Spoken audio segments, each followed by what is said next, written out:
বিসমিল্লাহির রহমানির রহিম। আসসালামু আলাইকুম। স্বাগতম বীরগঞ্জ এগ্রোতে।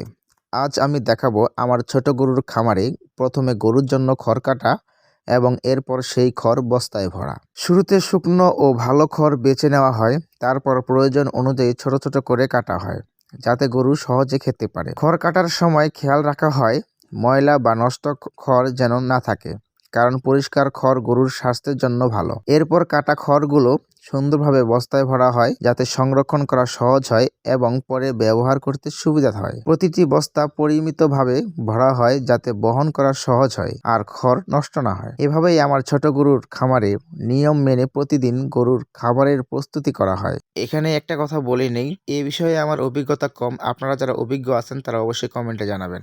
ভিডিওটি ভালো লাগলে লাইক, কমেন্ট, শেয়ার করে পাশেই থাকবেন। দেখা হবে কোনো পরবর্তী ভিডিওতে। আসসালামু আলাইকুম। আল্লাহ হাফেজ।